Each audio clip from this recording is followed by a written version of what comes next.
Hello guys! Adi kita diri subong sa fish pond. Grabing init. Kanami isang init ah. I love this weather.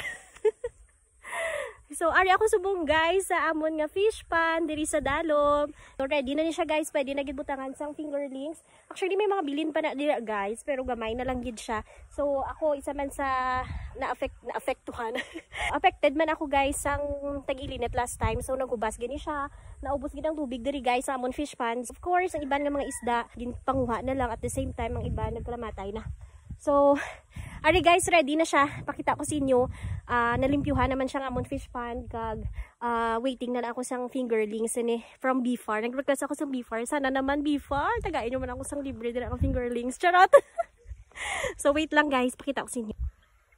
Yan. So, ari guys, ang amon nga fish pond. Diri sa dalom guys. So, ini siya. Malapad ni siya nga fish pond namon guys. Pero manabaw lang ni siya. Kay wala gawa ni siya na kutkutan mayad. Kay ang diri nga side. Ang inidiri nga side guys, na bato na inidiri. Pero diriya, lapok na siya daya. Ang diriya nga side yaw, kay dapat pakutkutan pa inidiri, kita nyo. Wala siya masyado na kutkutan ang diring area. Kay bato na ina siya guys. Dalipi na ina siya. So labot na dito guys, mga 150 square meter. Yung siya diri guys, ang amon nga fish pond. So ini siya, diri namon guys, buyan ang amon nga mga hito guys. Thank you so much gid sa mga nagkayo sini. Of course, kay partner Lu, sa amon tawo diri sa farm.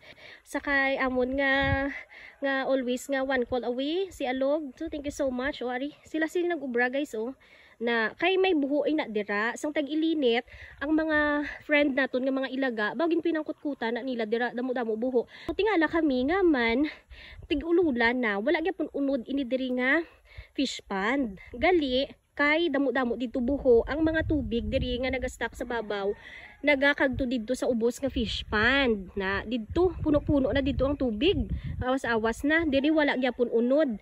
It's because gali na discover namon guys nga damo sang mga buho-buho dito nga ginpangbuuan sang mga ilaga. So actually amo man na sa mga uyapad guys dito sa pihak namon nga area ng uyapad di ba tig-ululan na. So grabe ng ulan. Wala gyapon unod ang uyapad guys. Wala gyapon unod ang uyapad. Gakadula ang tubig.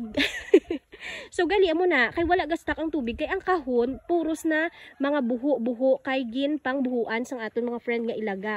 Ma-notice nyo 'di ba? So sa mga makarelate dira, ma-comment kamo da kung nakarelate kamo. Ara grabe na da nga tinambakanay guys ang ginubra nila. So gin pang sudlan lapok ang mga sako guys na nagsalum-salum pa na dira.